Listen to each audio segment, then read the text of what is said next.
Captain Picard. Priority 1 message from Starfleet coming in on secured channel. My Readier Room.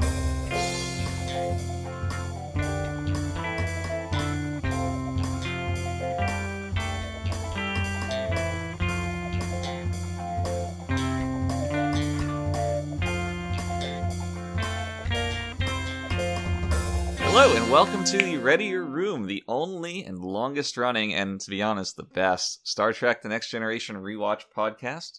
Every week we're coming at you with behind-the-scenes stories and secret lore about your favorite Star Trek franchise. My name is Mitchell Mells, Chief Consultant of Services at Paramount back in the 1980s, and with me is my life partner, Brandon Hobbs. How are we doing today? Doing okay, Mitch. Could be doing better. Just okay, huh? Just okay, yeah. We have a doozy of an episode today. A lot to talk about that I'm not actually looking forward to talking about, so. No, this was one of the more difficult viewing experiences I've had. Probably, yeah. I guess since last week. In my life. Oh, yeah. Fair enough. We'll get to it in due time, but it's I hope this can be an open and shut case. Yeah, I think it's gonna be. Yeah, rather than a cold case. Actually sitting here discussing it and, sharing opinions and things like that. Fuck opinions. Fuck sharing. Yeah. Everything said in this podcast today is fact. Yes. Objective fact. It's not hard to speak objectively on TNG Season 1, if we're being fair. Certainly is not. No. Alright, so before we get to, I guess the downward spiral, as I'll call it, we have a question of the week. And this week's question of the week comes from the Twitter sphere, our favorite, just a big old cage of birds. Wonderful. And at Masters of the 80s asks, quote, any memories to share about uncredited background actors like James G. Becker, who was designated Ensign Youngblood by fans? He was all over the show, but we never hear anything about him. I think he was Jonathan Frakes' stunt double. End quote.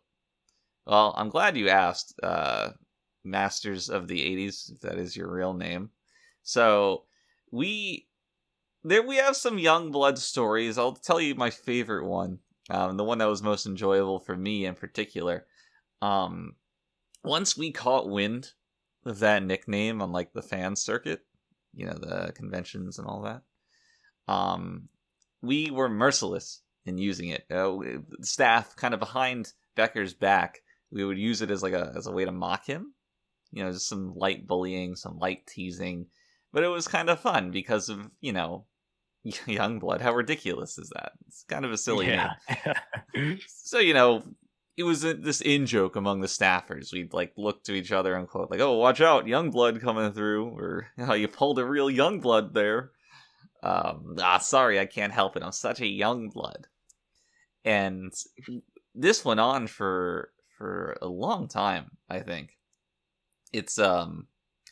It sucks for James, he kind of paid for the sins of the fan base for making such a stupid name, but, the bullying was just too much fun for any of us to stop. So, may he rest in peace. Right. Yeah, definitely rest in peace, Youngblood. Yes. Youngblood. Oh, man. Oh. It's a good one. We were toying around with going to his funeral and bringing that up, but the tickets were just so expensive to fly out. Yeah. So yeah, that would have been such a good bit, though, wouldn't it? It would have been, and it would have been what Youngblood wanted. Yeah, I think people were expecting us to do that, actually. Well, given how it went on set beforehand, I can't blame them. That's his legacy. Not, right. He played some minor background, big deal. Who cares? But the joy that his presence brought to everybody on set in how unified we were in the important people. Yeah, really. Yeah, not the extras, but right. Yeah. Right. He amused the important people, kept their spirits up, Exactly. that kind of thing. Now, I would occasionally send him letters before he died, just with old blood scribbled onto a piece of paper, Oh. sent anonymously. Wow. Yeah, that's a side to you I didn't know about. well, it's taking the prank to the next level. I don't know if he was like stressed out about it because his kids might find the letter and be like, why, who's sending us this? But Right. yeah, he never traced it back to me. So Wow, and now we can't. exactly, it's a victimless crime. I would imagine the statute of limitations has run out on that too, so you're free to go. Exactly. And now we can all just enjoy it. Mm-hmm. Yeah. Wow, I'm actually, you know what? I'm in a much better mood already. Right. It's if Youngblood had been in this episode, it would have been a lot better. I want to think. Youngblood.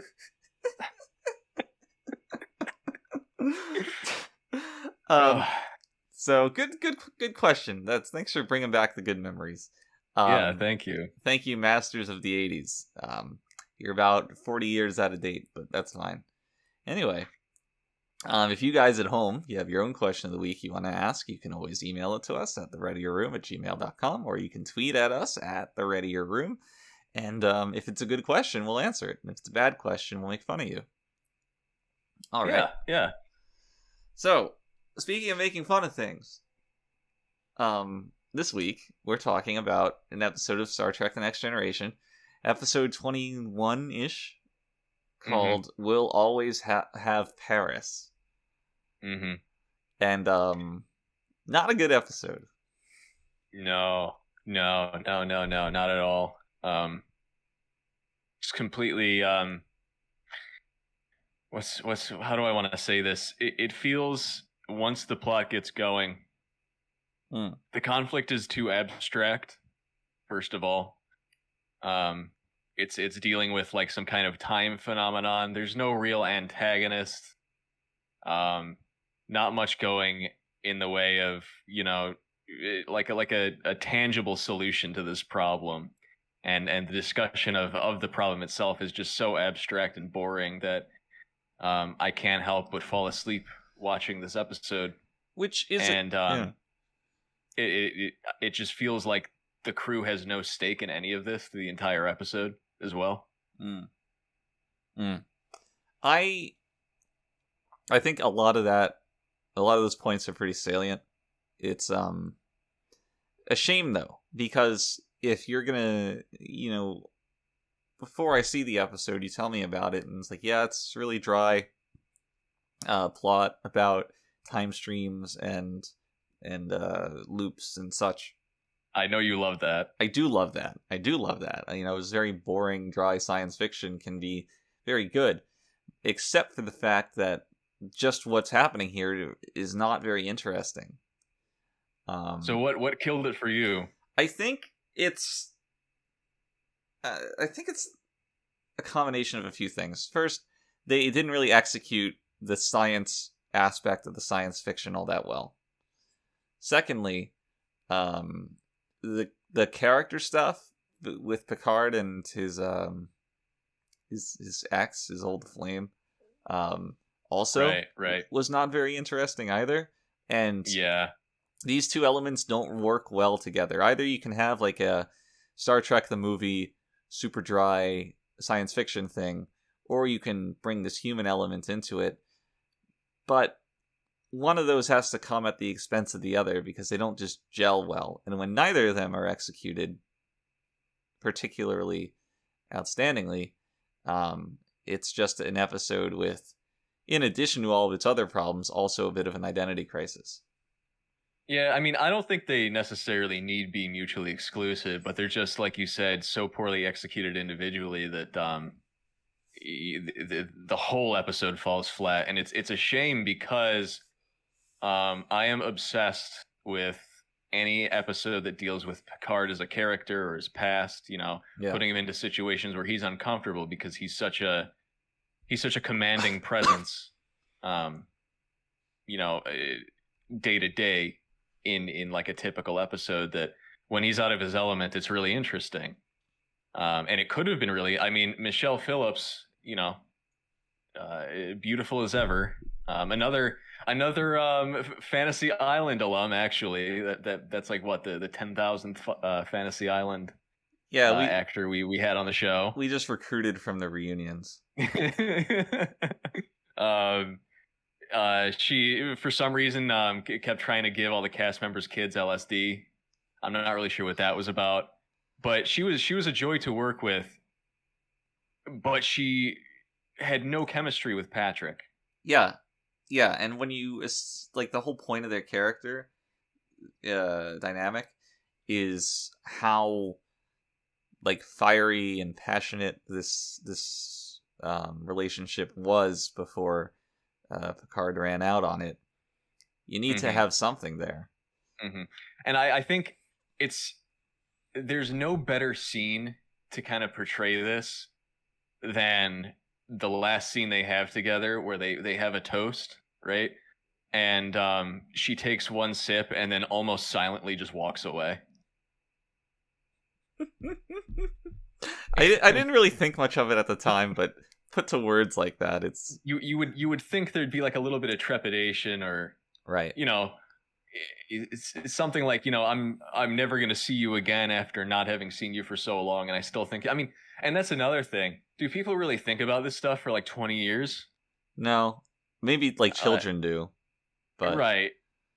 But children also aren't over 20 years old. Right. Well, I mean, like, into like your 20s is probably when you right. Okay. You stop getting fixated on old lovers like that. Right. But what was I going to say? It just completely left my mind. Oh yeah. The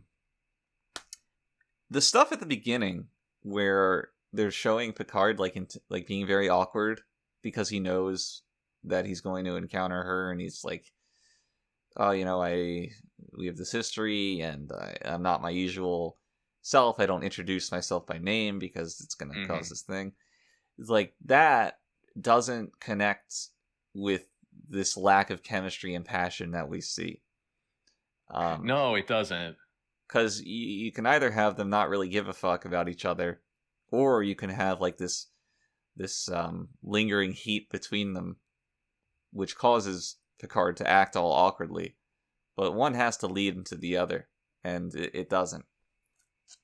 Yeah, I agree with that. I mean, that's pretty self-evident, I think. It's just really poorly handled all around, and it's almost... It feels like such an afterthought that you wonder why they included it to begin with. I mean, needless to say, this episode was absolutely riddled with production issues. If we're talking about why it is the way it is. I mean, obviously, this episode probably has the most cut footage out of any episode of TNG ever. Oh, yeah. By virtue of basically the entire episode having been cut from its first filming, right? Because the only holdover is actually that scene in the beginning with Picard where he's fencing with what was his name? What I don't know, but I remember the idea was that character he's fencing with is going to play like a principal role, and then all that gets cut, so it's just this guy. Right. Yeah. And so when you're watching this episode, you see this guy who, he's very clearly framed as a few lines. He was absolutely supposed to be a bigger part of the episode. But so what happens is, after all the filming and the editing of the original cut, we sit down, as we did, to watch the episode that would be broadcast, right? And we're sitting there, and this playback issue, I guess, caused that line. The line, the what technique is that, or what technique was that, and then Picard responds. It caused that to repeat itself. It played 2 times, and I think it was Maurice. His eyes just light up, and he immediately says something to the effect of, I don't care where this episode's going. I've got a better idea, and the rest is history. We completely threw out that original episode and went with this weird time travel plot. which didn't end up paying off at all. Not at all. Unfortunately. Oh yeah, I'm always thinking about what could have been. Based on the first draft, I guess. Yeah. I was kind of like into this fencing thing at the beginning. The fencing thing was interesting. I mean, I think it was probably one of the stronger starts to an episode. It was because there's a number of things interesting about it. First of all, it's a side of Picard that hasn't been explored yet. It's like this is one of his hobbies. Okay, Picard can fence. That's cool. It's got this other character who we don't know anything about, who's apparently like also a fencer and close to Picard. Mm-hmm. That's interesting. Mm-hmm. It's like a good visual metaphor that might pay off later. Not in this draft, but it's possible to construct an episode that way. Right. And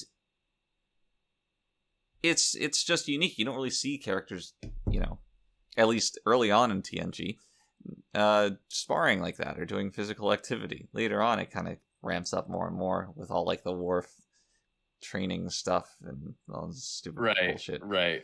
But especially not Picard. Especially not Picard. So yeah, it was like a bait and switch. By the way, I don't know when I'm going to have another chance to talk about this, so I'm just going to throw this in. For people at home, I'm going to let you in on some movie making magic. Here we go. Here we go, behind the scenes. So, if you ever need a character to sweat on screen, you can't just send an actor into like a sauna, right? For a few reasons. One, it's not humane. They wilt like flowers, actors do. And it also doesn't show up very well on camera. So here's what you do. You guys making a movie at home. Because in this scene, Picard takes off his fencing gear and he's like drenched in sweat. So is the other guy. Covered. You mix corn syrup, MSG, and a little bit of baby oil. And it makes this like substance that is clear, but also very shiny. And it resembles sweat very, very well. It also, like, if you get it in, somebody's hair, this wasn't the case for Patrick, but the other guy, it has that similar effect to sweat where it, like, sticks up at odd angles. So, we had that for this. We had our baby oil sweat going around for everybody. And, that's how we did it. We always came back to that well of making fake sweat. I remember sometimes it was my job to, sit in front of the big vat of it and stir it around with a stick to make sure it had the consistency that we wanted. Because if you don't stir it around enough, it hardens into like a gel. Yeah, it coagulates. Exactly. So that coagulation has to be avoided. You got to have somebody stirring the big old barrel of fake sweat. I hated sweat duty. Yeah. It was one of the worst jobs on set because you knew that you were taken up for like 2-3 hours, however long. Yeah. And you couldn't let it sit for a second. No, it's much like cement. And if the shoot goes on for long enough, they'll need to reapply it. And if by that point it had coagulated, you're done. So right. Please use this technique for your own fan Trek films, but please be aware that it's a constant needy little thing. There's a lot of upkeep, that's for sure. Yes. At least my arms got big back in the day from it. Oh yeah, you get swole. Yeah. Swole stirring the sweat. There was a bit of alliteration we came up with. Yeah, that's right. Swole stirring the sweat. Right, we were SSS officers. That takes me back. The old SSS crew. Yeah. Fun times. Wow. So so that intro is nice. I enjoyed it, and then it all goes downhill. I wouldn't even say it all goes downhill from there because then we get Picard on the bridge and he hears about this guy and we couldn't let this emotional turmoil that Picard is feeling, we couldn't let that play out naturally. So of course we had Troy tell Picard that he's worried about something, and then he goes into this little Paris set in the Holodeck. the holodeck. Yeah, so this was the weirdest thing. I was watching this, and as that scene plays out, the construction of this holodeck file gets all the stranger, because it's like, did Picard construct this specifically as like indulgent therapy? Because there's like a woman there who's simulating the woman that he left behind, and there's a waiter that's like asking Picard about his personal life and his feelings. Oh yeah, Jean-Paul Vignon, the only actor who actually spoke French on the set. We really needed his talents there. To be honest, I thought his French accent was fake. Nope. French is his first language. Oh god, well, God bless him, Filet Mignon, whatever his name is. But yeah, the logistics of Picard constructing this seemed weird to me. Not that Picard wouldn't want to go visit France, but that he would make all these golems that basically serve to to fillet his personality. You're right. And he does have a throwaway line where he's like, "Oh, enough of the self-indulgence," but that kind of begs the question of, yes, why did he make this to begin with? Right. And in what state of mind would he have to have been in to sit there for, at least probably half an hour and kind of plan all this out? When you bring it up like that, yes, it is a little concerning, and I hate it now. But I did like the set. It was a little, retro futurist, and that was cool. I am in love with matte paintings. Yeah, that was nice. That like Eiffel Tower over this like futuristic tube thing. I think that actually got reused in one of the later original series movies. That painting. I mean, obviously, we couldn't make a painting and then just use it for one thing. So you use it for one thing, then you take it home and put it on your entire wall. Right.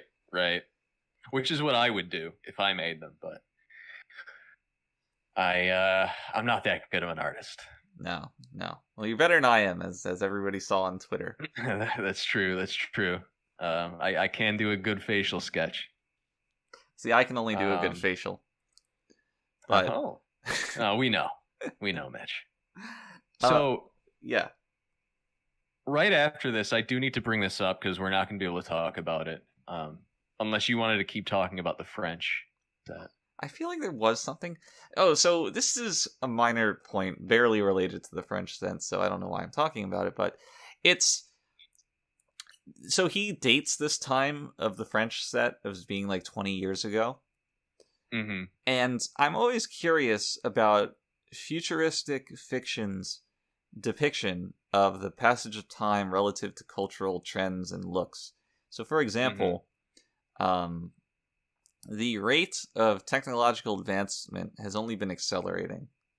And also, outside of technology, things like fashion trends will change very drastically over 20 years, over 10 years. Right. So, when you have futuristic environments in fiction, and they refer to a time from like 20 years ago, but the original time frame is like 200, 100 years ahead of the real world. Very rarely do they depict any kind of cultural change in that relatively smaller amount of time. Right. Even though in actuality it would be like quite a significant amount of time. Yeah, absolutely. So I'm just kind of rambling about that, but it is interesting to me. Because I was it's an interesting point. I was thinking about that when I saw that set. It's like, oh, I wonder if this is supposed to be somewhat retro for it within the context of the show itself. You know what it is? I think if you go to a French restaurant nowadays, I think that's sort of the aesthetic. And I think it might have just always been the aesthetic. I didn't frequent French restaurants back in the day. That's for sure. They weren't really paying me enough to. So, I want to say that that's just kind of like a thing that French restaurants do, is look like that. But I'm not sure. I'm just kind of playing devil's advocate here. Well, I'll just say this. I question the wisdom of having an entire restaurant operate outside, because during the rain, you can't go there. Yeah, but I mean... Does it rain in France? That's the thing. I was going to ask that. I don't think I've ever heard of it raining in France. Right, I know it rains or in at Spain. Least Paris. Yeah. Yeah, mainly on the plane. Right. But in France, I mean, where would it rain? On my pants? Yeah. Right. Yeah.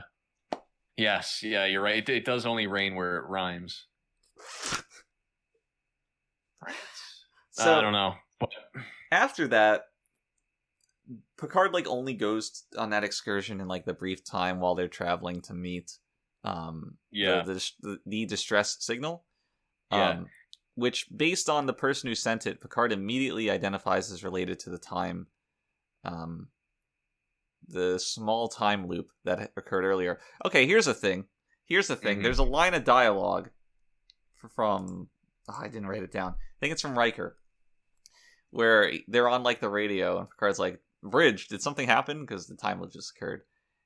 And Riker's like, "Yes, we just experienced a small time loop," just super casually, as if they hit turbulence.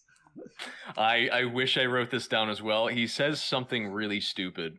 I don't think it was that, but it is something very dumb, very casual, and almost the way that someone who was kind of teleported forward in time 500 years would describe the phenomenon. You know what I mean? Right. Not something that's very clearly on the cutting edge of experimentation and research, as we see in this episode. So that stuck out to me as being stupid. So I've got something stupid for you. Lay it on me. Did you notice this is probably about right after the French restaurant? Did you notice Michael's pronunciation of longitude? Yes, I did. Wow, yeah. That's amazing. So I was. Yeah. It always blows my mind when we think of the same stupid shit. Yeah, he says, what do you say, longitude? Longitude or something like that. Not how you pronounce that word. Absolutely not. I'm not sure why we went with that take. It's it was before the internet. You couldn't really look up how to say things as easily. Right. Gotta remember that. Right. So when someone's on set longitude, there's tons of people who just are like, "Is that how it's said?" And they don't want to say anything. Especially, when it's one of the main cast and you're just holding a boom mic somewhere. You don't want to type up and be true. I think it's longitude. You don't want to get the talent angry. Right. All right, where are we going from here? Well, nothing happens in this episode. So yeah, nothing really does happen. Let's talk about the coolest moment of the episode. Okay. They're talking about this time thing. Picard, Data, and I want to say Riker go into an elevator, and then the elevator stops at another floor, and the door opens, and it's the three of them standing outside of it. And what's cool about this scene is the way it was shot with both all 6 instances of those people being on screen at once, but everyone's reaction to it is pitch perfect, I think, where nobody really has surprise, but they're more concerned about it. So the door opens and one of the Picards just says to his crew, he's like, "Oh, it's happening again." And it's not... It's played exactly like it would be for an exploration vessel that's aware of the situation. Right. Which caught me off guard in some ways. I mean, it's a good thing, but it surprised me. And, Data just begins offering commentary on the situation. There's no stupid, "I'm me. Who are you?" Well, I'm me. Yeah, that's a great observation. Yes, that was handled very well, and it's probably because it was handled so well that I glossed right over it. Kind of in remembering this episode. Because there's so much surrounding it that is just so terrible. Well, here's the thing. Yeah. I wrote in my notes, like, oh, this episode's pretty boring, and then it gets to that scene, and I'm like, oh, it's actually pretty interesting. So I thought we'd get more things like that. Right. And then we don't, and like, later on in my notes, I'm like, oh, this actually is boring. I hated all the stuff with, what's his name? Mannheim, yeah. Mannheim. Yes. Okay, so I feel like this is just a rumor. I don't want to confirm it because I wasn't privy to those discussions, but I feel like the actor who played Mannheim, part of the stipulation of his contract was that 95% of his shots he would be able to lay down during them. Yeah, I mean, we have him dying in sickbay for the entire episode. Or he gets teleported in, and he's transported in, and he's lying on the ground. Mm-hmm. Then when he gets better, he's still on the bed in sickbay. Yeah. I didn't really quite catch what about his situation was causing him to die. He said that he saw the other side, like another universe, another dimension, and his brain was drifting between that and there. So I don't know if he was actually dying or just mentally unstable. Oh, okay. Right. Just kind of crazy. Yeah. Which, like, okay, you look into the abyss, the beyond. That's fine. That's never really substantiated by anything. No, it's not at all. It's more kind of... Yeah. No, go ahead. It's more of an excuse to send Data to the climax of the episode. Right. Which I think is probably the one of the highlights. It's weirdly exciting in some ways, and not organically exciting. Like, Data goes to this lab, and like there's a laser firing at him, so he does like a combat roll. I could have sworn we'd used that set before too, but I don't think we did. Now that I are you sure it's not really the one from that terraforming station? I don't think it is, even though it does kind of look like it. I don't think it is, but I can't remember. At least the action that plays out is similar, with Data like it is, yeah, evading, fighting it like a gun. Yeah, it's a disembodied gun. Right. So Data, at the end of the episode, he's in that lab, and he tells Geordi to initiate a countdown, which I thought was very strange. Like, does Data, the android, need a human to keep time for him? I didn't really get that. Now, I understand that was only so that as the timelines start converging, we can hear the countdown playing out at different stages. Yes. But, yeah, before that happened, and Data's like, Geordi, start a countdown. I'm like, who are you? I did like this. This moment was cool. As the timelines start converging, multiple Datas come out of right, basically from nowhere, alternate dimensions, and they start interacting with each other. And one of the Datas, our Data, asks the question. It's like, oh, whose timeline is the correctly timed one? Like, who should be doing this? Who's on first? And it's one of the other Datas that's not our Data that says it's me.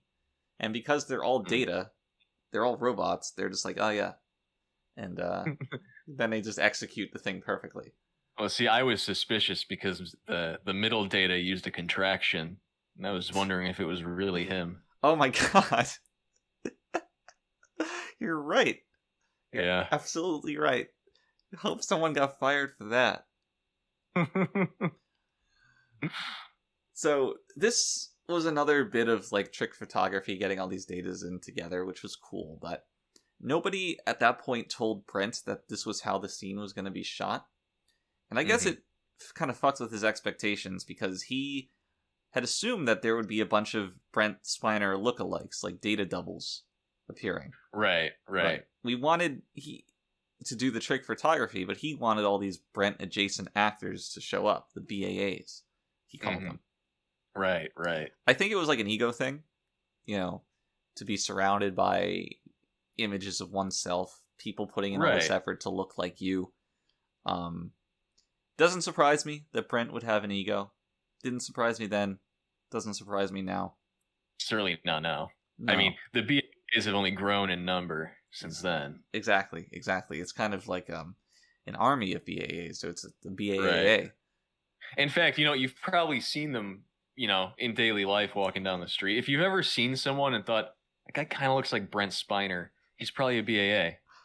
Exactly. And they've infiltrated society at several levels. But it's unbelievable, really. It is. Yeah, that's a story for a different time. But we kept hearing about this from Brent for the longest time because he was denied his BAAs at the time. And going forward, anytime like a guest actor would come onto the show, Brent would kind of get persnickety and be like, "Oh, why don't we just make this character in post?" Or... Right.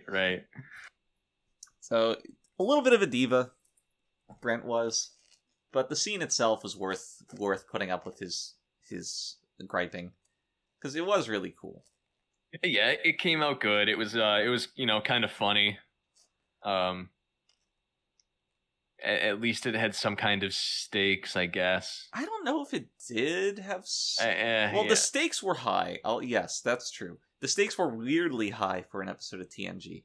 Because usually it's like the diplomatic relations of one planet or the life of one crew member.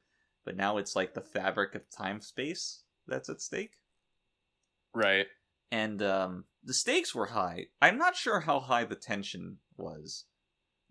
No, there was basically no tension. Because when you assign Data to do the job, he's just going to do it. Like, there's nothing really left up to chance. It's just like, okay, I need to time this correctly. Luckily, I'm a computer, so that's easy for me. And right. When it comes down to this, like, timeline bending issue of, who's got the correct timeline to do this? Well, all the Datas just instantly know. This would have been a cool moment for like, Riker to use like his maverick personality, and it's like I'm not sure, but we got to make a choice, and I hope this works. And right, yeah, I didn't quite get the logistics of like the hole. There's like a hole that Data looks at, and he's like, "Sir, it's been patched. It's not closed, but it's been patched." And like, is it a physical hole that you can see? I don't really care. That's the thing. Well, certainly it's not important, but I by that point in the episode, I had just stopped caring so much. I can't blame you. It's such a boring episode. Like, it's weird to talk about, like, these time loops and alternate timelines and time travel and be like, yeah, it's boring as hell. Right. I have to note this, moving on from the Data scene. We have another person amazed by the holodeck in this episode. Now, I can kind of buy that. I guess. Somebody who's not Starfleet might not have access to holodecks. Maybe. I guess. It can't be that novel of a technology if it's on every starship, She's like, "Oh, don't tell me how you did this. Don't tell me how you did this." I don't know. It's always going to be frustrating to me to see someone amazed by such banal technology. Yeah, I mean, because you assume in the future that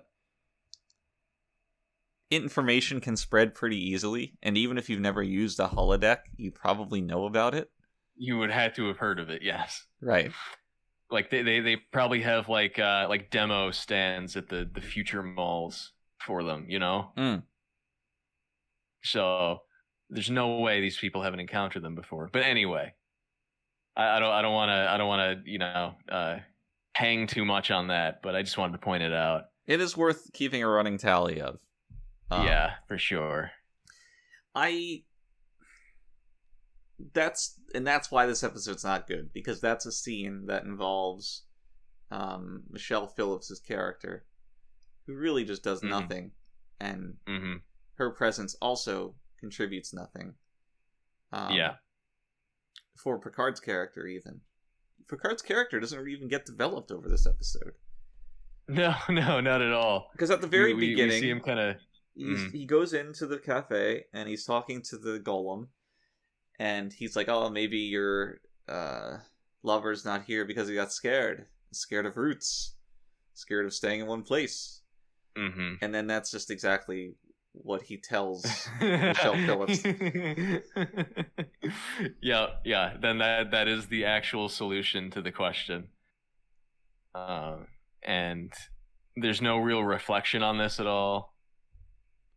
Nothing in the episode is affected by it. No. I would love to find like a palpable link between Picard's escapades in France and the space-time continuum. However, I don't think it's in the cards. And yeah, I mean, like I said, it's a shame because as a concept, it's interesting, but just so flat. Extremely.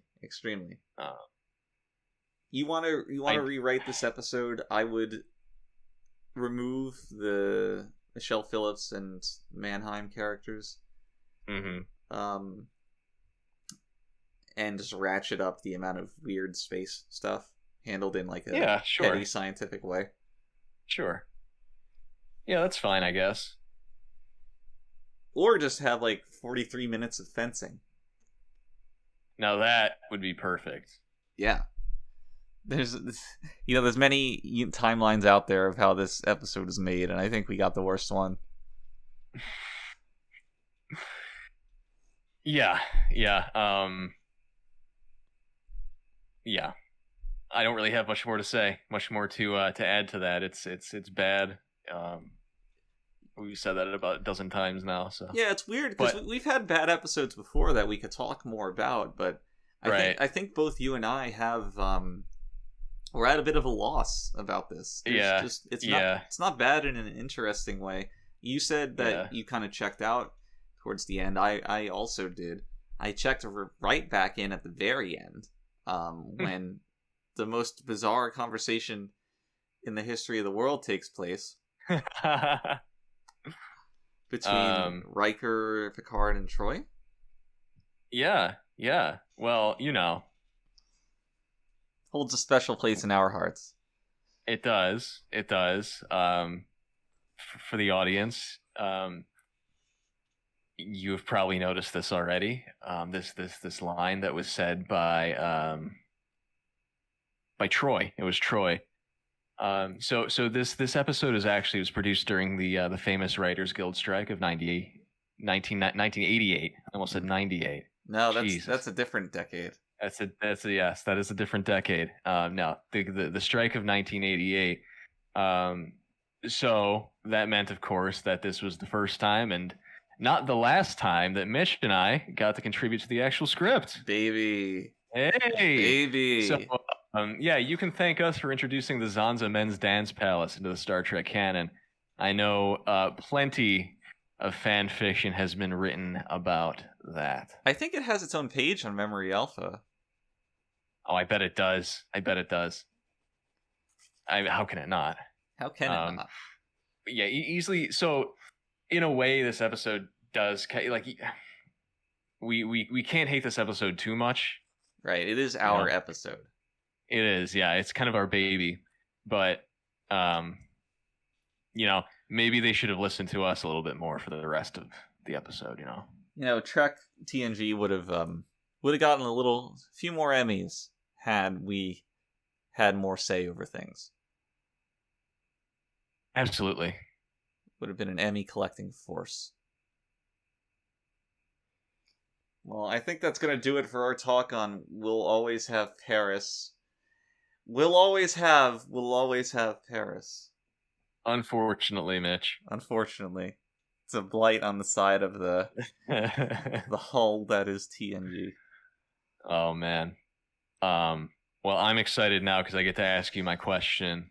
It's well known that you don't get to ask me any questions over the entire week until the end of our show. I get this single question to ask you every week, so I can barely contain my excitement. Sock it to me. So, this question is about the French restaurant in this episode. Okay. Specifically about the food that it serves. Okay. It's not about the guy like masturbating plastic tubes to make noise. I honestly didn't even notice him. Look back on it. It's a very wonderful instrument he's playing. I mean, I can picture it now that you mention it, but I would have totally forgotten it had you not brought it up. No, it's about the food, and my French pronunciation is probably going to be a little off here, but bear with me. Do you know French? I know of French. Okay, well, good enough.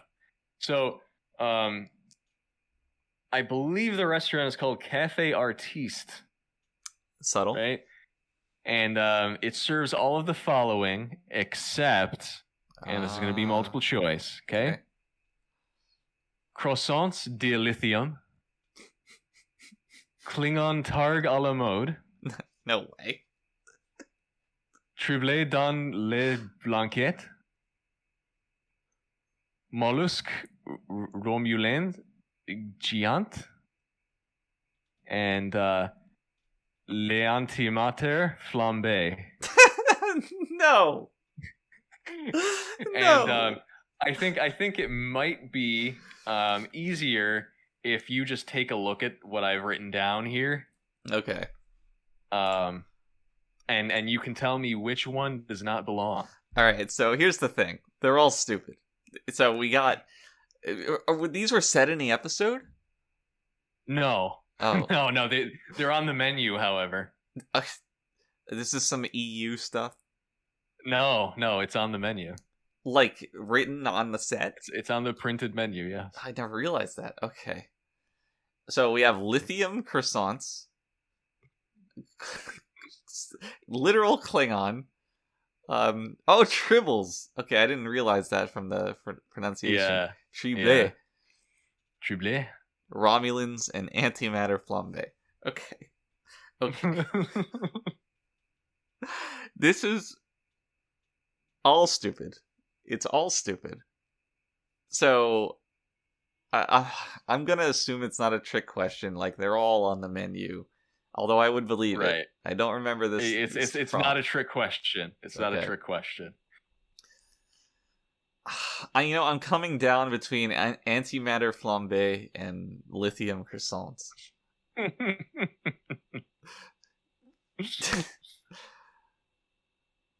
Let's go with lithium croissants.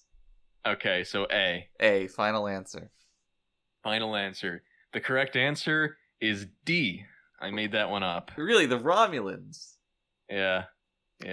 Well, think about it. I tried to make it easy for you. Why would there be why would there be Romulan cuisine on Earth? They're enemies. You're right.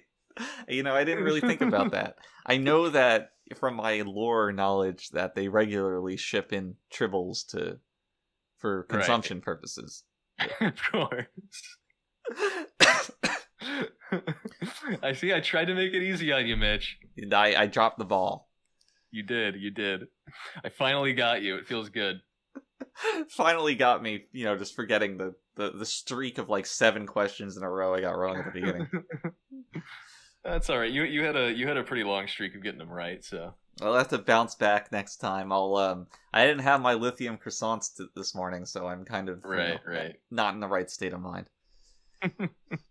Anyway, that's gonna do it for this episode of the Readier Room. I guess you can join us next week when we're approaching the end of the season. I think it's not the end of the season yet, though. We have 2 more episodes. Not yet. I think we have 2. Yeah. Okay. So next week's the penultimate episode, and the week after that will be the Teller Ultimate episode. So be sure to join us. And until then, everybody, please stay readier. The troublesome little man-child.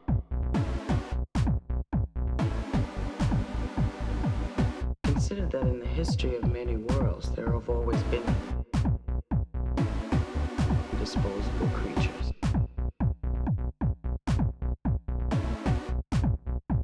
Do you consider yourself superior to us? Should have told him to mind his own damn business.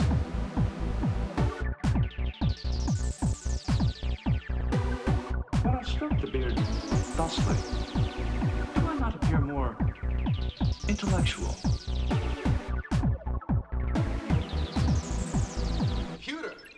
Freeze program. It's not a promising beginning.